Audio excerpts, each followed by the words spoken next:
오늘의 주요 뉴스입니다. 택배 노조가 사회적 합의 이후에도 현장은 달라지지 않았다며 총파업을 선언했습니다. 설을 앞두고 택배사들은 노조가 합의문에 없는 내용까지 요구하고 있다며 난감해하고 있습니다. IM 선교회발 코로나19 확진자가 300명을 넘으며 전국으로 확산하자 방역당국이 국제학교 등 관련 시설 32곳에 검사 명령을 통보했습니다. 광주 TCS 국제학교 건물에는 분노한 시민들의 계란 투척이 이어졌습니다.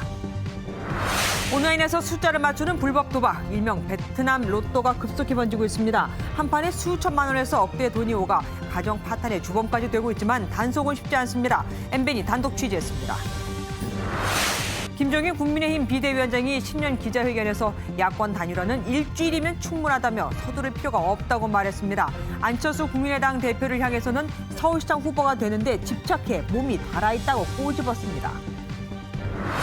문재인 대통령이 최근 취임한 바이든 미 대통령보다 시진핑 중국 국가주석과 먼저 통화한 것은 중국의 미국 견제 작전 때문이라는 주장이 나오고 있습니다. 청와대는 작년부터 논의된 신년 인사 차원의 통화였다며 확대 해석을 경계했습니다. 내일 낮부터 전국 대부분 지역에 눈과 비가 내리고 강풍이 불어 기온이 뚝 떨어지겠습니다. 모레 아침엔 영하 10도 이하로 내려가는 강추위가 예상됩니다.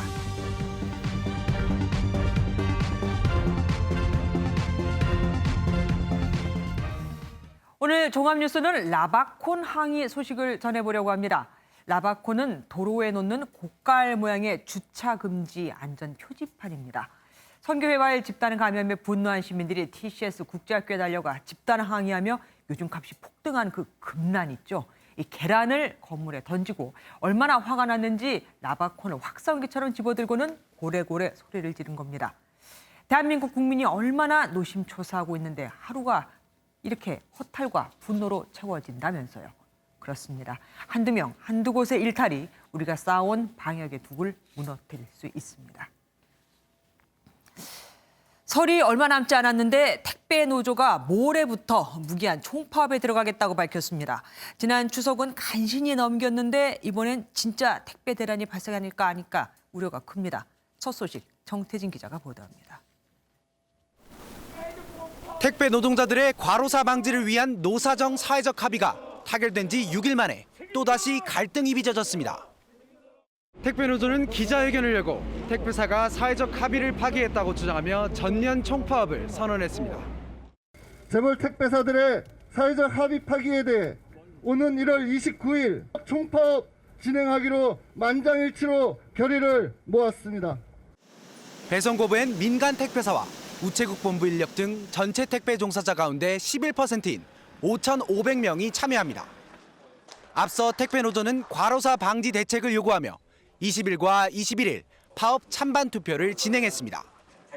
파업 동참 여론이 압도적으로 높았지만 지난 21일 사회적 합의기구에서 합의안이 나오며 파업은 보류됐습니다.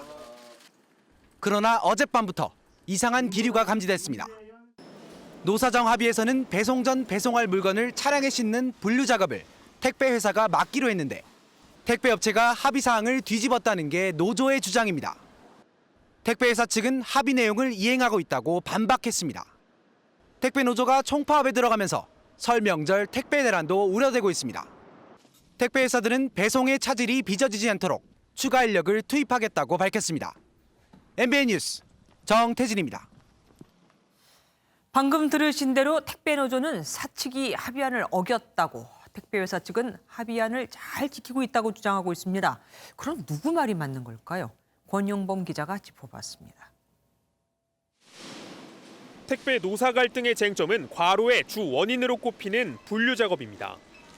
합의문에 따르면 분류 작업은 택배 노동자의 기본 작업 범위에서 제외하도록 되어 있습니다. 택배 회사가 추가 인력을 투입해야 하는 상황이 된 겁니다.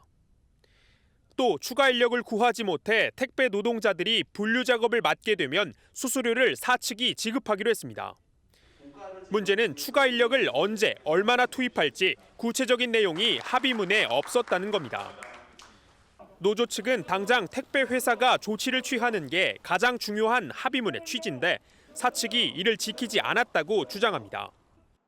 분류작업, 공짜노동이 사라질 것이라고, 과로사 문제가 해결될 것이라고 기대했던 국민과 우리 노동자를 또다시 기만한 것입니다.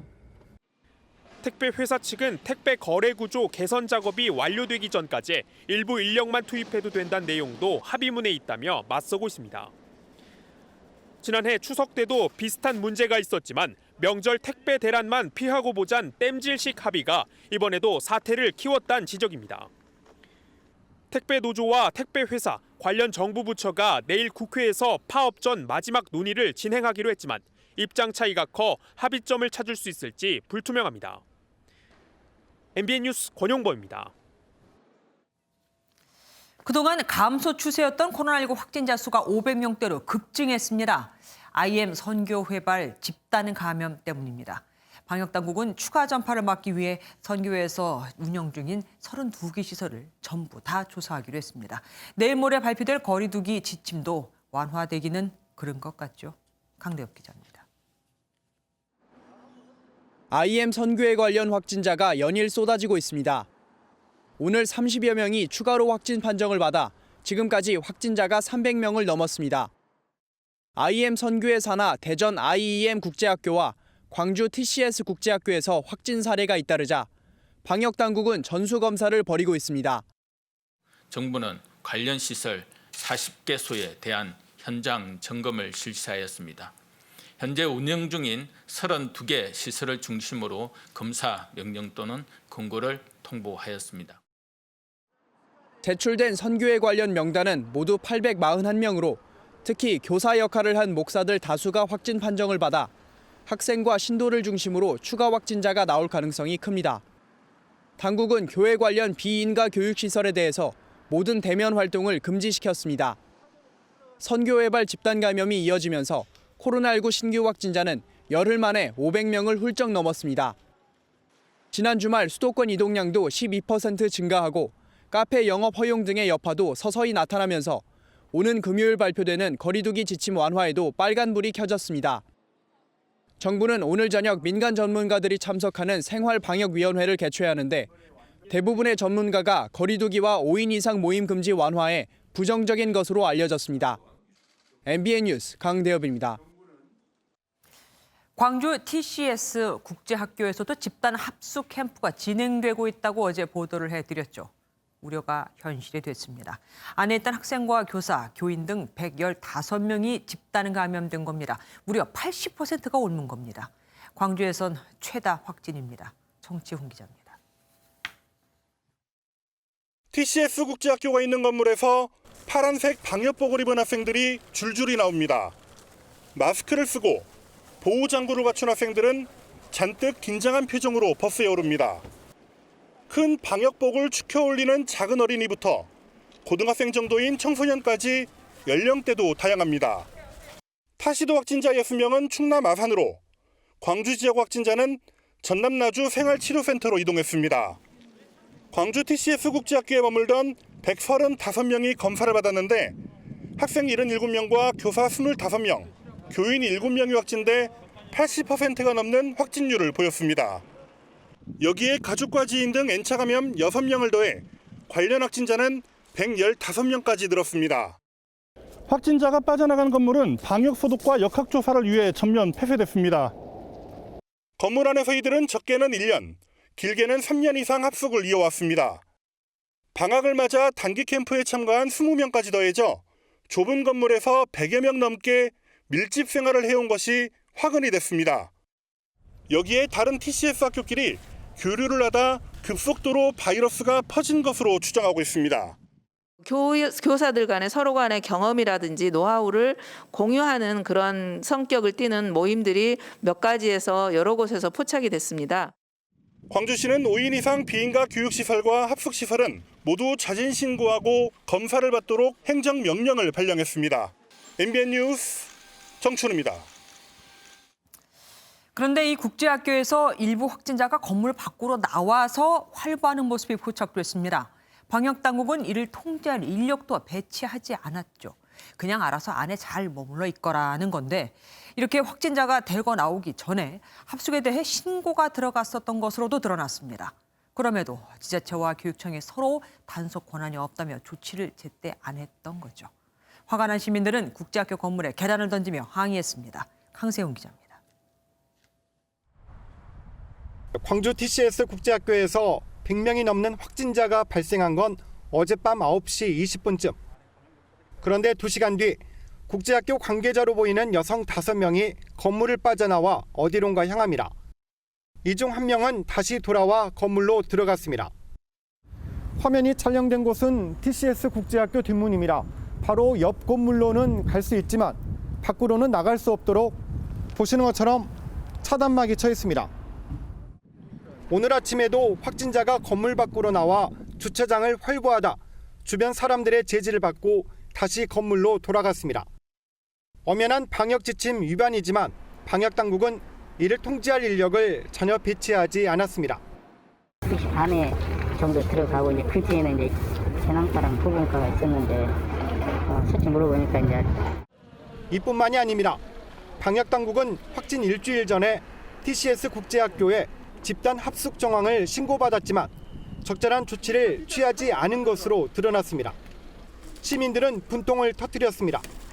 TCS 국제학교 건물에 계란을 투척하며 항의했습니다. 국민들이 고통받고 있으면은 자제할 건 해야죠. 지금 뭐 선교활동하고 그게 그렇게 급한 문제입니까? 예방도 대응도 모두 부실했던 방역 당국. 대규모 확진에 시민들만 또 불안에 떨게 됐습니다. MBN 뉴스 강세훈입니다. IM 선교회는 원래 2년 전만 해도 7곳의 국제학교를 운영하고 있었습니다. 그런데 작년, 그러니까 불과 1년 만에 26곳으로 늘었습니다. 학교도 학원도 아닌 무등록, 비인가 교육시설인데 어떻게 학생들을 모았던 걸까요? 지난해 울산에서 열린 입학 설명회 영상을 MBN이 입수했습니다. 함께 보시죠. 안진우 기자입니다. 지난해 8월 울산에서 열린 TCS 국제학교 입학 설명회 영상입니다. 10여 명의 학부모가 모여 앉았습니다. 가장 먼저 IM 선교회의 교육 사업을 소개합니다. 5가지 학교가 저희 IM 선교회 안에는 있습니다. 첫 번째로는 TCS 국제학교, 그리고 두 번째로는 IM 국제학교, 세 번째로는 비인가 교육 시설이지만 국내 대학의 진학을 전문으로 담당하고 있다고 설명합니다. 수능과 수시, 국내 대학을 진행하기 위해서 수시와 수능을 전문으로 담당하고 있는 해외에 있는 TCS 국제학교 프로그램도 경험할 수 있다고 자랑하고 학부모의 질문에도 주저없이 답합니다. 지금은 없는데 언제든지 갈 수 있습니다. 또 다른 지역 입학 설명회에선 저렴한 비용으로 유학까지 가능하다며 학생을 유치했습니다. IM 선교회의 입학 설명회는 전국 곳곳에서 열렸습니다. 2019년 7곳에 불과하던 IM 선교회가 운영하는 국제학교는 지난해 26곳으로 늘어났습니다. 아이들의 대학 진학을 내세워 학부모를 끌어모으면서 IM 선교회는 교세를 확장한 것으로 보입니다. MBN 뉴스 안진우입니다. 보신 것처럼 IM 선교회가 만든 학교에서 연일 확진자가 쏟아지고 있습니다. 국제학교로 불리는 이들 학교는 어떤 곳이고 또 어떻게 운영되고 있는지 좀 더 자세히 알아보도록 하겠습니다. 전국부 강세훈 기자 나와 있습니다. 어서 오십시오. 지금 논란이 된 IM 선교회 사실 모르는 사람이 더 많습니다. 이게 어떤 단체입니까? 네, 그 IM 선교회는 2010년에 마이클 조라는 선교사가 만든 단체입니다. 설립된 이후 선교 활동을 포함해 다양한 활동을 해온 것으로 보이는데요. 그 무엇보다 다양한 교육시설을 만들어서 운영했던 것으로 보입니다. 저희가 파악한 바에 따르면 전국적으로 약 26곳의 학교가 있었고 학생 수는 약 800명 정도로 추정됩니다. 그러니까 일종의 대안학교라고 보면 되겠네요. 이 학교는 주로 어떤 학생들이 다녔습니까? 우선 지원 자격은 모든 국적의 학생입니다. 기독교 교육 방침에 동의하면 누구나 지원할 수 있는 건데요. 그래서 주로 교인 자녀분들이 많이 지원했던 것으로 파악됩니다. 나이대는 10대 초반부터 후반까지 다양한데요. 정규 교육 과정으로 따지면 초등학생부터 고등학생 정도의 학생들이 다닌 겁니다. 또 이게 기숙사가 운영되는 학교다 보니까 전국 곳곳에 있는 학생들이 입학했던 것으로 추정됩니다. 기숙사가 운영이 됐다고 하면은 뭐 먹고 자는 것을 다 해결해 줬다는 건데 그러면 학비는 어떻게 됩니까? 네, 저희가 대전에 있는 IEM 국제학교 기준으로 말씀을 드리겠습니다. 우선 입학을 하려면 학교 발전기금 명목으로 300만 원을 내야 합니다. 또 이후에도 매달 95만 원을 내야 하는데 여기에는 숙식비가 포함됩니다. 처음 입학해서 3개월 정도 학교에 다니면 한 600만 원 정도의 비용이 소요가 되는 겁니다. 아, 예. 네, 방학에는 그 캠프도 운영이 됐는데요. 참가비는 한 50만 원에서 그 100만 원 정도로 파악되고 있습니다. 여기 있는 학생들은 그러면 한국어 교과서로 공부를 하는 겁니까? 영어 교과서로 하는 겁니까? 그리고 과목은 어떤 걸 배우게 되는 겁니까? 제가 보기에는 우선 이 학교가 인기가 있었던 비결은 그 영어 수업으로 보입니다. 제가 직접 수업 영상을 좀 찾아보니까 학생과 선생님이 영어로 대화하고 외국인 선생님과 함께 수업을 하는 모습도 볼 수 있었습니다. 그 이외에도 수학과 사회와 같은 일반 학교에서도 알려주는 수업도 교육 과정에 포함돼 있었는데요.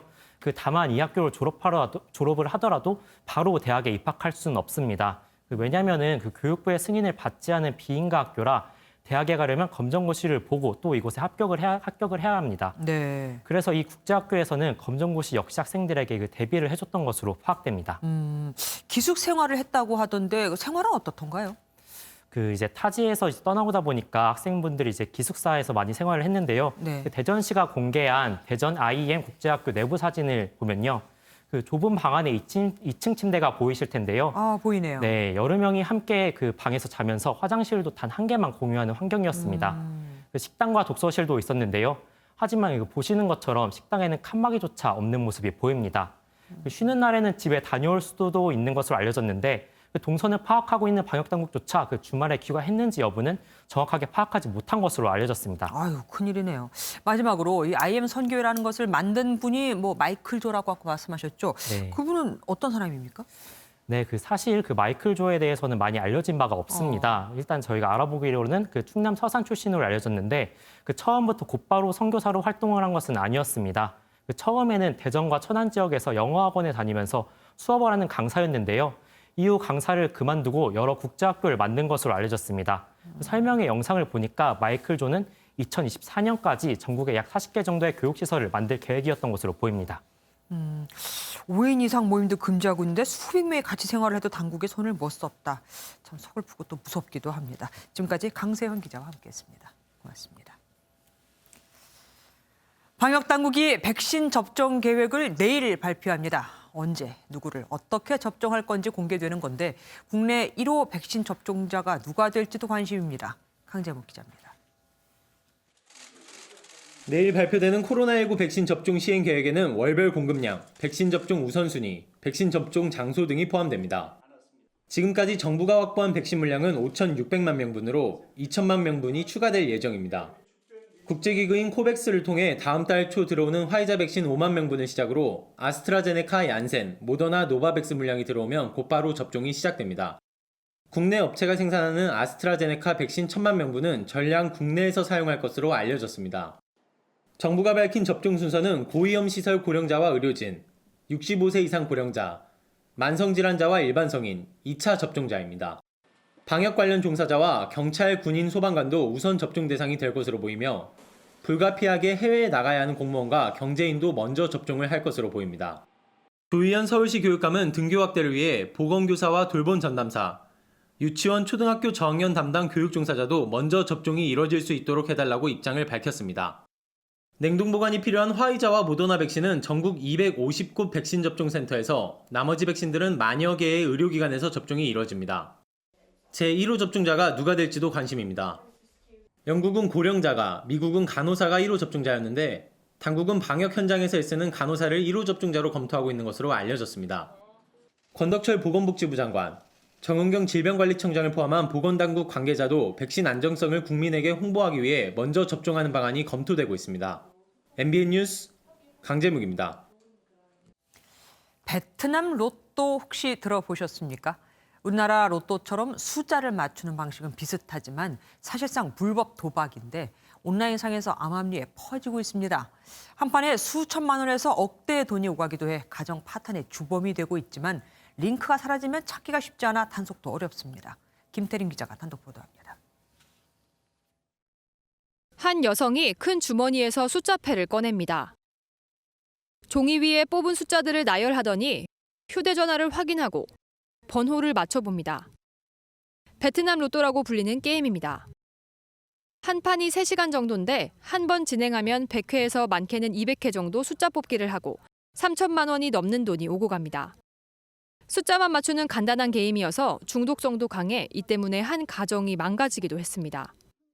아이들한테 뭐 관심, 진짜 눈꼽만치 관심을 안 주는, 시간으로 하루에 거의 10시간 정도 해서 하루에 3판 정도 한다고 하면은 1억이잖아요. 중독이 돼버린 거예요. 이 도박은 온라인에서 할 수 있는데 SNS에 친구로 등록된 사람만 참여할 수 있습니다. 친구 추가 자체가 안 되면은 아예 게임도 못 보고 뭐 이제 게임판도 못 사고, 동영상을 삭제를 하면은 사실상 못 찾아요. 억대의 돈이 오가기도 하지만 워낙 은밀하게 판이 벌어지다 보니 감시도 단속도 어렵습니다. 모니터링을 하는 게 이제 수사기관에서도 문제가 됐을 때 합니다. 베트남 로또 같은 게임 같은 경우에도 흔한 게임이 아니잖아요. 이거 자체가 흔적을 길게 안 남기는 거예요. 그래서 이제 검거가 어려운 건데, 결국 베트남 로또라고 불리는 도박 때문에 이혼 소송 등 가정이 파탄나면서 조만간 경찰이 수사에 나설 것으로 보입니다. MBN 뉴스 김태림입니다. 의정부 경전철 등에서 중학생들이 노인을 폭행하는 장면이 담긴 영상이 퍼지면서 논란이 됐었죠. 해당 학생들을 불러 조사를 마친 경찰은 폭행죄가 아닌 노인 학대죄를 적용할 방침입니다. 이게 훨씬 더 형량이 무겁거든요. 그래도 뭐 얘네들은 다 촉법 소년이죠. 박기영 기자입니다. 달리는 경전철 안 검은 옷을 입은 중학생과 노인 여성이 몸싸움을 벌입니다. 중학생은 여성의 목을 조르고 바닥에 넘어뜨리기까지 합니다. 며칠 뒤 지하철에선 또 중학생이 노인 남성을 밀치고 폭언을 퍼붓는 사건이 발생했습니다. 감정적으로 쳐보라고. 쳐! 문제가 된 학생들은 경기도 의정부의 한 중학생들로 확인됐는데 영상이 퍼지면서 논란이 커졌고 결국 경찰 조사를 받았습니다. 경찰은 논란이 된 2명의 중학생에게 노인 학대죄를 적용하기로 했습니다. 일반 형법상 폭행죄에 비해서 매우 엄중하게 처벌하고 있습니다. 노인에 대한 단순 폭행이라 하더라도 피해자의 합의 여부와 관계없이 형사처벌을 하도록 법이 규정. 노인 학대죄의 경우 5년 이하의 징역이나 5천만 원 이하의 벌금에 처할 수 있는데 이는 당초 적용됐던 폭행죄보다 무거운 형량입니다. 다만 가해 학생들이 모두 만 14세 미만 촉법 소년에 해당돼 입건은 되지 않고 보호 처분을 받게 될 전망입니다. 경찰은 조사가 마무리되는 대로 2 중학생을 가정법원 소년부에 송치할 예정입니다. MBN 뉴스 박규원입니다. 말을 안 듣는다면서 초등학교 1학년생을 홀로 빈 교실에 방치한 교사에게 아동학대죄가 인정됐습니다. 입학한 지 한 달 남짓 된 아이였는데 교사는 이 훈육이라고 주장을 했고 법원은 아니다, 엄연한 학대다라고 판단했습니다. 임성재 기자입니다. 지난 2019년 4월 충북 청주의 한 초등학교 교사 A씨는 1학년 아동이 말을 잘 듣지 않는다는 이유로 빈 교실에 8분 동안 격리했습니다. 아이가 홀로 방치된 곳은 이른바 지옥탕으로 불리던 교실로 아이들은 무섭고 캄캄한 공간이라고 인식하고 있었습니다. 결국 아동학대 혐의 등으로 재판에 넘겨진 교사 A씨에게 대법원은 원심 판결대로 벌금 300만 원을 확정했습니다. A씨는 일정 시간, 장소를 정해 잠시 떼어놓는 타임아웃 훈육이고 지옥탕이란 이름도 동화책의 이름을 딴 별명일 뿐이라고 주장했습니다. 하지만 재판부는 학교에 입학한 지 한 달 남짓밖에 안 된 아동이 격리된 공간에서 공포감을 느꼈을 수 있다고 판단했습니다. 또 아무도 없는 곳에 아동을 혼자 격리시키는 행위가 수업 진행 등을 위해 불가피했던 것으로 보이지도 않는다고 덧붙였습니다. 다른 아이들에게도 지옥탕이라면서 무섭고 캄캄한 곳으로 인지됐습니다. 또한 격리가 반드시 필요한 상황도 아니었기 때문에 재판부는 또 A씨가 학사 관리용으로 보관하던 개인정보를 이용해 학부모 23명에게 탄원서를 부탁한 것도 개인정보보호법 위반에 해당한다고 밝혔습니다. MBN 뉴스 임성재입니다.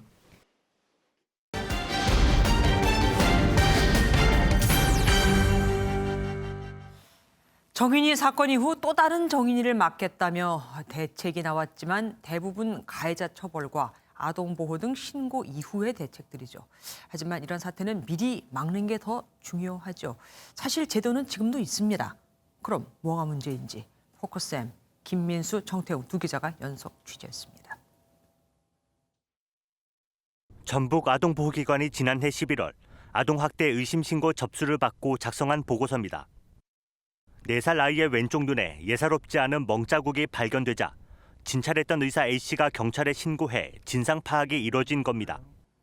순창경찰서는 무혐의로 결론 냈지만 조사 과정에서 신고자 신원이 노출되는 실수를 저질렀습니다. A씨는 신고했던 당일 아이 아버지에게 2시간 넘게 폭언과 욕설에 시달려야 했습니다. 아이를 위해서 신고를 했는데 이런 살면서 받아보지 못한 위협을 처음 겪게 돼서 의사임에도 불구하고 환자를 보는 행위 자체가 불안하고 힘들어진 상태까지. 순창경찰서는 뒤늦게 신변보호 조치를 했지만 A씨는 충격을 받고 정신과 치료를 받고 있습니다. 아동학대 의심 신고자 대부분이 교사들인데 사실상 신고에 따른 보복에 무방비로 놓여 있습니다. 한 교사단체 설문조사 결과 학대 의심이 돼 실제 신고를 한 교사는 19%에 불과했고 70%가 넘는 교사들이 신고자 보호가 필요하다고 답했습니다. 교사도 두려워하는 거죠. 찾아와가지고 막 사태질하는 사람도 있고 수업 시간에 문 드릉 열고 와서 막 그런 학부도 있거든요. 신고자가 불이익을 만약에 받게 된다면 충분한 신변보호를 받을 수 있도록 장치를 좀 갖추어야지 아동학대 신고를 활성화할 수 있는 거고. 사회적 공분을 불러일으켰던 16개월 입양아 정인이 사건의 3차례 신고 가운데는 정인이 양모가 신고자를 찾아내 무고죄로 신고하겠다고 협박한 사실도 드러났습니다. 정인이 사건 이후로 민간기관 내에 이뤄지는 입양제도에 대한 근본적인 지적도 이어지고 있죠. 문제점으로 지적되고 있는 입양 전 교육과 사후 관리의 실태. 입양 부모들을 만나 실제 목소리를 들어봤습니다. 새 아이를 입양한 이설아 씨는 화목한 가정을 꾸리기까지의 과정이 쉽지만은 않았습니다. 1년 동안 만나고 가족이 되었는데도 너무 힘들더라고요. 아이한테 제가 아직 부모로 새겨지지도 않고 또 저도 아이가 아직까지 낯설잖아요. 문제 해결을 위해 주변 입양 가족들의 조언도 들었지만 현실은 생각과는 전혀 달랐습니다. 부모로서 자괴감을 많이 느끼죠. 또 입양은 행복이다, 사랑이다, 축복이다 이런 얘기가 전반적으로 있기 때문에 나만 힘들다는 얘기를 어디 가서 하기가 되게 어려웠죠. 이 씨처럼 입양 초기 어려움이 많은데도 상담할 곳이 마땅치 않은 건 사후 관리가 부실한 탓입니다. 입양 후 1년간 입양기관이 하도록 돼 있지만 정인이 사건에서 보듯 형식적인 관리에 그치고 있습니다. 아이가 어떻게 지내고 있는지, 건강 상태는 어떤지 그 정도로 이제 물어보시고 아이 양육에 있어서 어떤 어려움이 있는지에 대한 어떤 상담이나 지원에 대한 부분들을 예비 부모가 되는 입양 이전 단계의 문제는 더 심각합니다. 입양 준비 과정에서 30시간 가까운 훈련 등 체계적인 교육을 거치는 외국과 달리 우리는 앉아서 8시간 강의를 듣는 과정이 사실상 전부입니다. 그래서 입양 관리를 공공부문에서 도맡아야 한다는 의견도 나옵니다. 앞으로 생길 수 있는 그런 어려움에 대한 대처, 미리 교육받고 준비해도 어려운 게 입양이거든요. 기관의 이익을 추구하는 그런 성질을 가지고 있는 민간에서 하기보다는 그것과 자유로운 공공에서 일을 맡아서 할 필요가 있습니다. 정인이 입양을 맡았던 홀트 아동복지회도 최근 사과문을 통해 아동 중심의 입양 체계와 사후 관리 개선을 약속한 상황. 입양 부모의 검증과 함께 체계적인 입양 전후 관리 시스템의 마련이 시급하다는 지적입니다. 포커스M이었습니다. 김정인 국민의힘 비대위원장이 단일화를 서두르지 않겠다며 안철수 국민의당 대표를 향해 왜 그렇게 후보 단일화에 몸이 달아 있는지 모르겠다. 단일화는 일주일이면 되니까 서두를 필요가 없다고 밝혔습니다. 국민의당이 합당을 타진했다는 설에 대해서는 상상도 해본 적 없다며 강하게 부인했습니다. 70년대생 경제 전문가를 찾고 있다고 했었죠. 근데 찾아봤지만 없더라고 했습니다. 우정환 기자입니다. 김종인 국민의힘 비상대책위원장은 3월이면 단일화가 어려워질 수 있다는 안철수 국민의당 대표를 향해 일주일이면 충분하다고 여유를 보였습니다. 이어 단일화 이슈를 지속적으로 부각하는 안 대표를 향해 다시 한번 돌직구를 날렸습니다. 서울시장 후보가 된다는 것에 집착하는 사람이 계속 이렇게 몸이 달아와하는 것 같은 그런 모습을 보면 좀 안타깝긴 합니다만. 최근 국민의당 측에서 국민의힘과 합당을 타진했다는 설에 대해서는 강하게 부인했습니다. 그런 제의를 받아본 적도 없고 제가 보기에 지금까지 태도로 봐가지고서 그러한 일이 일어나리라고 상상도 하지 않습니다. 김 위원장은 취임 초기 대권 주자로 강조한 40대 경제 전문가를 지금 시점에서는 찾기 어려워졌다고 말했습니다. 여권이 추진하는 손실보상제를 두고는 보상 시기를 1, 2월로 당기거나 선거 뒤로 미뤄서 선거에 이용하지 말라고 경고했습니다. 안 대표 측은 김 위원장과 마찬가지로 합당 타진설의 사실 무근이라면서도 선거대책위원회 체제는 가동하지 않겠다며 단일화 여지를 남겼습니다. 제가 야권 단일 후보를 선출을 해야 된다는 그 말씀에 대한 진정성은 이미 많은 야권 지지자분들이 알고 계시리라고 생각합니다. 더불어민주당은 국민의힘과 안 대표를 향해 이런 식이면 3월 단일화도 예측 불허라며 이번에는 안 대표가 철수하지 않겠다는 선언을 해야 한다고 견제구를 날렸습니다. MBN 뉴스 우종환입니다. 4월 재보궐 서울시장 여당 후보들이 정책 엑스포를 찾아가 정책 대결을 벌였습니다. 야권 후보들은 현 정권의 취약점이죠. 부동산 현장을 찾아 민생을 살폈습니다. 선한빛 기자입니다. 서울시장 여권 후보들은 나란히 민주당 서울시당이 주최한 정책 엑스포에 참석했습니다. 우상호 의원은 집값 급등 해결을 약속했고 지금도 얼마나 많은 서민들이 오르는 집값과 전셋값 때문에 고통받고 있습니까? 이들과 함께하는 정책으로. 박영선 전 장관은 21분 콤팩트 도시 공약을 다시 한번 강조했습니다. 21개의 다핵 분산 도시 형태로 서울을 만들겠습니다. 박 전 장관은 김대중 전 대통령 묘역을 참배하고 최고의 대화는 경청이라는 말씀을 명심하겠다는 말을 남기기도 했습니다. 야권 후보들 움직임도 분주했습니다. 코로나19 치료센터를 찾아간 안철수 국민의당 대표는 바뀐 상황에 맞게 방역 지침도 재정비해야 한다며 정부 여당을 비판했습니다. 너무 주먹구구식으로 할 것이 아니라 과학적인 방법으로 다시 재정립해야 될 때라고 봅니다. 나경원 전 의원은 서울 대치동 음마아파트를 찾아가 재건축 규제 완화를 약속했고 오세훈 전 시장은 강남북 균형 발전을 겨냥해 서울 연남동의 연트럴파크를 찾아갔습니다. 오 전 시장은 SNS에서 박 전 장관의 부동산 공약을 비판하며 부동산 문제에 대한 제대로 된 진단도 정책을 시행해본 경험도 없기 때문이라고 공격하기도 했습니다. MBN 뉴스 선한빛입니다.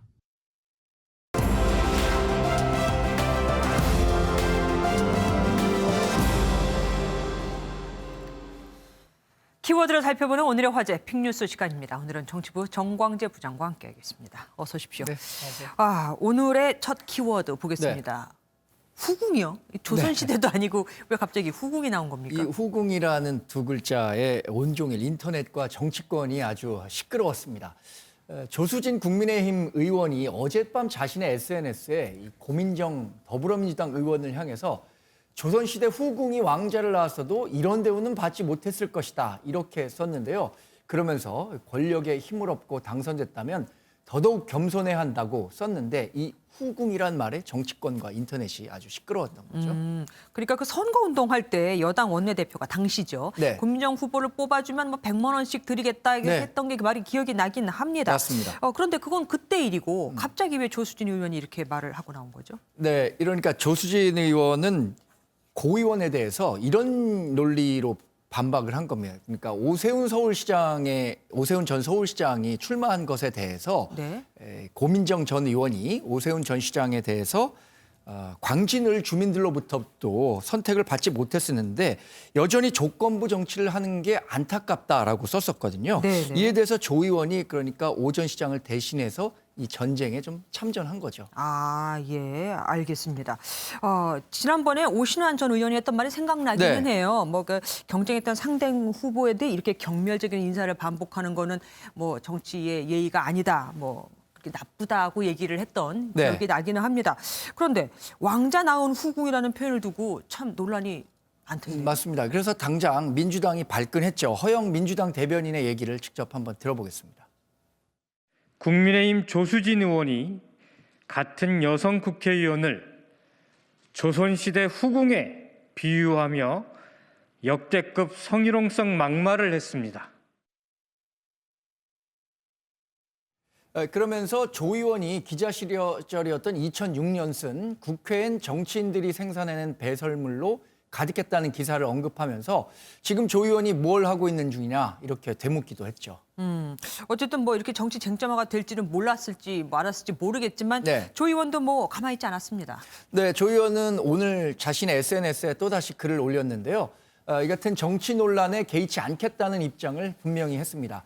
그리고 고민정 씨가 뭐길래라는 제목의 글을 다시 올렸는데 지난해 총선 당시 미래한국당 수석 대변인으로 썼던 고 씨가 그렇게 훌륭한 사람인지 미처 몰랐다 이런 글을 공유하기도 했습니다. 재밌는 건 이 고 의원을 둘러싼 논쟁임에도 불구하고 정작 고 의원은 아직 침묵하고 있다는 건데요. 조 의원의 도발에 어떻게 고 의원이 대응할지도 좀 관심입니다. 네, 두 번째 키워드 보겠습니다. 두 번째 키워드는 네. 고발 유감. 누가 한 말입니까? 주인공은 장혜영 정의당 의원입니다. 어제 한 보수 시민단체는 장 의원을 성추행한 의혹으로 사퇴한 김종철 전 정의당 대표에 대해서 형사 고발했는데요.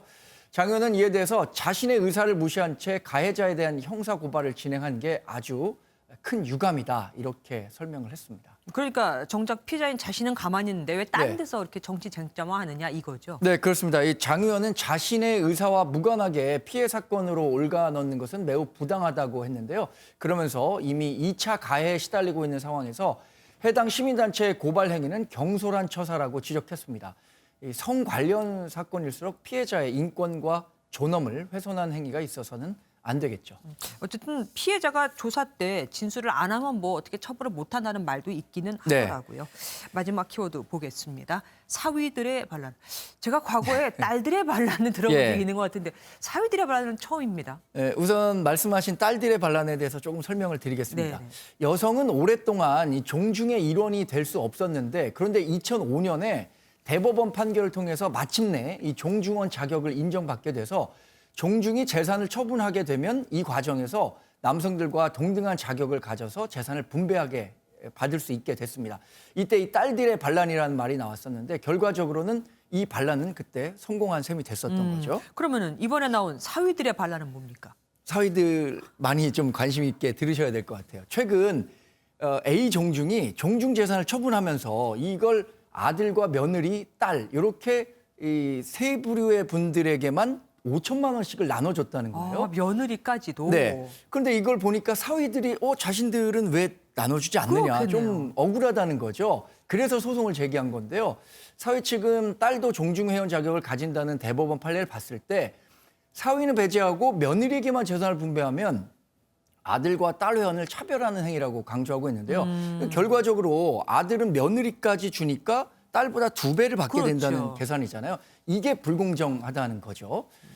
사위 측과 종중 주장이 팽팽히 맞서면서 합의점을 찾지 못하고 있는데 재판부가 오는 3월에 공판 기일을 열기로 했습니다. 이 결과가 벌써부터 좀 궁금해집니다.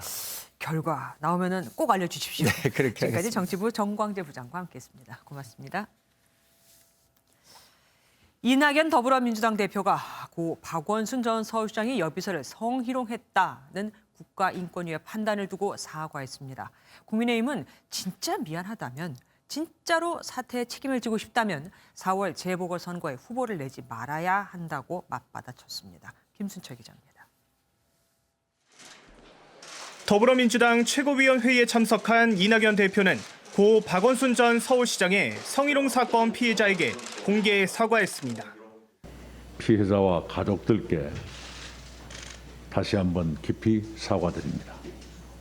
국민 여러분께도 송구스럽다는 말씀을 다시 한번 드립니다.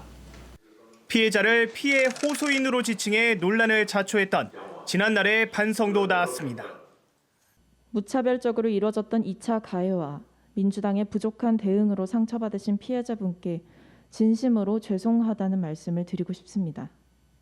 국가인권위가 박 전 시장의 성희롱이 맞다고 판단한 데 이어 피해자 측이 사건 관계자들에 대한 책임을 묻고 있는 만큼 민주당도 더는 외면하기 어려웠다는 분석입니다. 권희숙 민주당 의원도 충격적인 소식이었다며 피해자나 관계자에 대한 공격이 도를 넘고 있다고 우려를 나타냈습니다. 반면 국민의힘은 민주당이 4월 재보궐선거를 염두한 사과를 했다며 평가절하했습니다. 진심으로 이 사태를 책임지고 사과하려 했다면 민주당은 후보를 내지 말았어야 한다는 겁니다. 한편 정의당은 첫 비상대책회의를 열고 성평등 조직문화 개선 대책 TF와 4.7 재보궐선거 TF를 구성했습니다. 하지만 무공천을 둘러싸고 벌써 당내 이견이 나오고 있어 오는 30일에 열리는 전국위원회까지 논란은 계속될 것으로 보입니다. MBN 뉴스 김순철입니다. 정세균 총리가 자영업자 손실보상과 관련해 매출액이 아닌 매출 이익을 기준으로 하겠다고 밝혔습니다. 민주당이 손실보상 속도전에 들어갔지만 홍남기 경제부총리는 고민할 시간이 필요하다며 차분한 검토를 주문했습니다. 이건 또 무슨 뜻일까요? 보도에 안보람 기자입니다. 정세균 국무총리가 코로나19로 인한 자영업자 손실보상에 대해 매출액이 아닌 매출 이익을 기준으로 하겠다고 밝혔습니다. 정 총리는 외신기자클럽 토론회에 참석해 국민의 재산권을 제한할 때는 정당한 보상을 하는 것이 헌법 정신이라며 이렇게 말했습니다. 매출액이 작더라도 손익은 클 수 있다며 국세청 과세 자료 등을 통해 보상하겠다고 덧붙였습니다. 또 당초 소급 적용 불가 입장에서 상황을 고려하겠다고 한 걸음 물러섰는데 정작 민주당은 소급 적용은 없다고 결론지었습니다. 소상공인이나 자영업자 같은 경우는 이미 재난지원금 형태로 지원이 되고 있기 때문에 소급 적용과 관련된 논란은 있을 수 없는 얘기다. 민주당이 2월 임시국회 처리 등 속도전을 벌이고 있지만 기획재정부는 차분히 고민할 시간이 필요하다고 했습니다. 재원 감당성 등도 짚어봐야 하기 때문에 차분한 검토가 필요하며 오늘 방안 마련, 내일 입법, 모레 질과 같이 할 수는 없는 것입니다. 이런 가운데 민주당에서는 부가가치세를 한시적으로 늘려 재원을 마련하자는 의견이 나왔습니다. 판매가의 1%, 그러니까 10,000원짜리 사면 1%, 100원을 더 내는 거지. 지원받은 사람도 세금을 같이 부담을 하고. 보상 기준과 재원 마련에 대한 논란이 계속되는 가운데 야당은 4월 선거 전 손실 보상이 자칫 금권 선거가 될 수 있다고 비판했습니다. MBN 뉴스 안보람입니다. 올해 들어 처음으로 이루어지는 한중 정상 간 통화 시점이 미묘해서 눈길을 끌고 있습니다. 첨예한 미중 갈등 상황에서 조 바이든 신임 대통령보다 시진핑 주석과 먼저 통화를 한 특별한 이유가 있었냐 이거죠. 송지영 기자입니다. 문재인 대통령과 시진핑 중국 국가주석의 어젯밤 40분간 통화를 두고 이른바 중국의 태길 압박이 시작했다는 해석이 나옵니다. 공교롭게도 미국의 전략적 인내 발표가 있은 지 하루 만에 통화였고 심지어 중국의 요청으로 성사됐기 때문입니다. 중국으로서는 한미 정상 간의 통화 이전에 먼저 한국과 통화함으로써 한미 공조에 앞서서 한중 협력을 과시하려는 의도가 있었다고 보는데요. 미중 갈등 상황 속에 놓인 청와대는 확대 해석을 경계했습니다. 청와대 핵심 관계자는 기자들과 만나 바이든 정부가 출범하기도 전인 지난해부터 논의된 신년 인사 차원의 통화라고 설명했습니다. 또 바이든 대통령과 통화를 한다면 취임 축하 통화가 될 것이라며 각각 통화의 이유가 다르다는 점을 강조했습니다. 한미 정상에 앞서 외교수장 간 첫 통화는 오전에 성사됐는데 서로의 강조점이 달랐습니다. 강경화 외교부 장관은 북핵 해결 등 한반도 문제를 강조한 반면 토니 블링컨 신임 국무장관은 북한보다 중국 견제를 위한 한미일 협력을 강조했습니다. 블링컨 장관이 미 상원 인준에 앞서 밝힌 외교정책 구상에서도 대북 접근법 재검토와 중국 견제를 강조한 만큼 우리 정부가 최우선으로 두는 북미 대화는 후순위로 밀릴 수 있다는 우려가 커지고 있습니다. MBN 뉴스 송정입니다. 소비 심리가 좀 나아졌습니다. 소비 심리 지수가 지난달보다 4.2포인트 올랐는데 코로나19 3차 확산이 진정되고 다음 달에 백신 접종이 시작된다는 기대감 덕분입니다. 국제통화기금 IMF도 백신 공급 기대에 올해 한국의 경제 성장률은 3.1%로 예측했습니다. 애초 전망했던 것보다 0.2%포인트 올린 겁니다. 하지만 이런 성장률은 숫자일 뿐 지난해 마이너스 성장에 따른 것이라 체감은 잘 안 될 겁니다.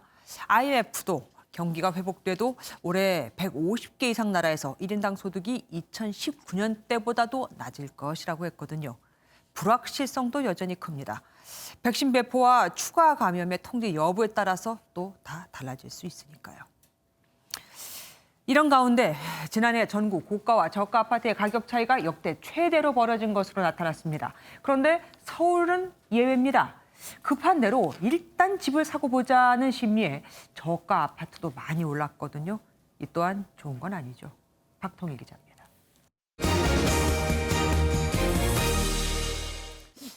내일 눈 대비 단단히 하셔야겠습니다. 낮부터 많은 눈이 내리고 강한 바람까지 함께 불 거라고 하거든요. 또 눈이 그친 뒤엔 영하 10도 이하의 강추위도 몰려온다고 합니다. 강영우 기자가 보도합니다. 인공위성에 잡힌 우리나라 상공의 모습입니다. 북서쪽에서 구름대가 조금씩 크기를 더하며 우리나라를 향하고 있습니다.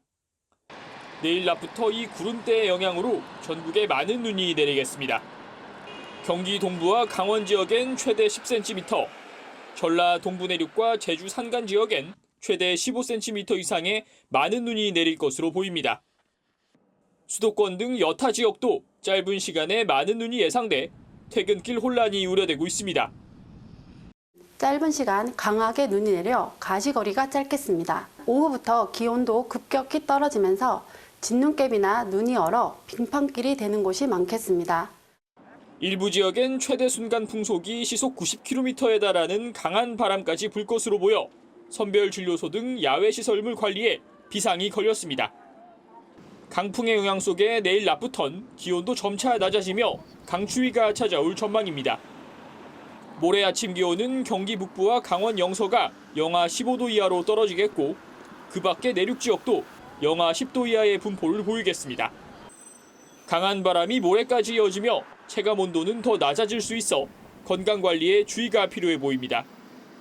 MBN 뉴스 강영우입니다. 지난 추석 다음 명절에는 볼 수 있겠지 하며 부모님은 자식들의 귀성을 막았습니다. 그런데 이번 설도 마찬가지일 것 같죠. 벌써부터 고향 방문 금지를 설득하는 마을들이 속속 등장하고 있습니다. 강진호 기자입니다. 경북 안동의 한 작은 마을. 면사무소 직원이 동네 어른들을 상대로 자녀의 고향 방문 자제를 설명합니다. 마음은 가까이 해도 거리는 좀 멀리 할까 싶어서 그래 홍보차를 왔습니다. 경남 거제의 한 마을에는 설명절 고향 방문을 자제하자는 현수막이 곳곳에 내걸렸습니다. 주민 300명 중 100명 이상이 고령이라 마을 주민들이 선뜻 결정을 내렸습니다. 최근 요양병원발 확진자가 쏟아지고 코로나19에 대한 두려움이 커지면서 경남 거제시의 이 작은 마을에서도 설 연휴 자녀들의 고향 방문 자제를 설득하고 나섰습니다. 이도 못 믿었는지 영상통화로 한 번 더 다짐을 받아냅니다. 네, 그럼 우리 보고 싶어도 좀 참자. 아버지 이번에 못 내려와서 많이 미안하고요. 전국 지자체도 봉안당 임시 폐쇄 등의 조치에 나섰습니다. 섭섭한 마음도 잠시, 다음 명절에는 꼭 볼 것이라는 기대감으로 마음을 달랩니다.